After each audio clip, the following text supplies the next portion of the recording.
I walked away from her doorstep, the echo of her words ringing in my ears.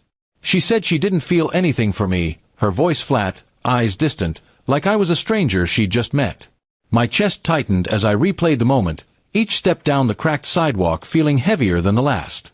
We'd spent months together, late-night talks, shared coffee runs, moments I thought meant something. But she was clear, and I wasn't going to beg. I told myself I'd move on, leave her behind, and let the ache fade with time. The city buzzed around me, indifferent, as I wandered aimlessly, trying to shake the weight of her rejection. By the time I reached my apartment, I'd convinced myself it was over. Days turned into weeks, and I buried myself in work, avoiding any place that reminded me of her. The diner we used to haunt, the park where we'd walk, those were off-limits now. I deleted her number, muted her on social media, and tried to erase the memory of her laugh. But late at night, when the world was quiet, her face would creep into my thoughts, and I'd wonder what I'd done wrong. Friends noticed I was off, but I brushed them off, saying I was fine. I wasn't, but admitting it felt like losing again. Life kept moving, and I forced myself to move with it, even if my heart wasn't in it.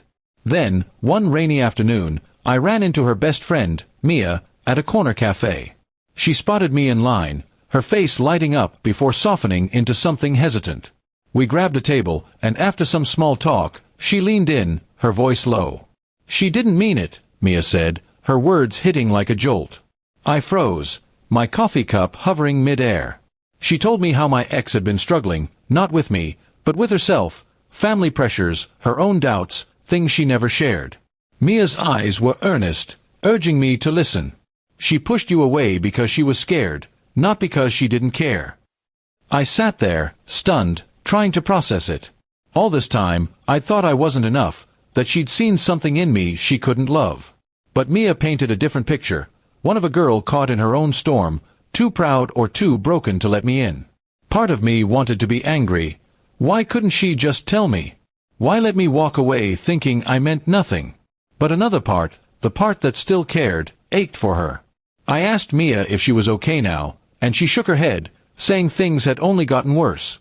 My ex was isolating herself, barely talking to anyone. I spent the next few days wrestling with what to do. Part of me wanted to run to her, to fix whatever was broken, but another part screamed to stay away, to protect myself. I wasn't a hero, and she wasn't mine to save. Still, I couldn't shake the image of her alone, battling whatever demons she wouldn't name. I called Mia, asking for advice.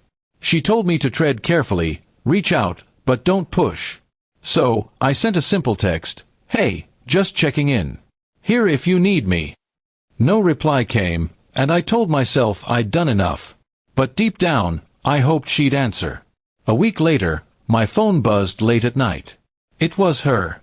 A short message, "Can we talk?" My heart raced as I read it, a mix of relief and dread washing over me. We met at the park, the same one I'd avoided for weeks. She looked tired, her usual spark dimmed, but her eyes held something new, vulnerability.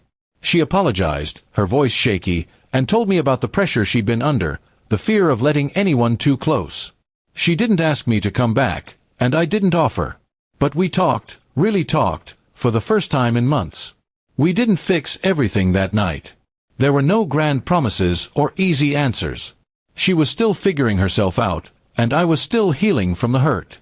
But we agreed to stay in touch, to be honest, even if it was messy. As I walked home, the city felt a little less heavy. I didn't know where we'd end up, friends, strangers, or something else, but for the first time in a long time, I felt like I could breathe. Months later, we were still talking, not as lovers, but as two people trying to understand each other. Mia would check in occasionally, her grin wide when she saw us together, even just as friends.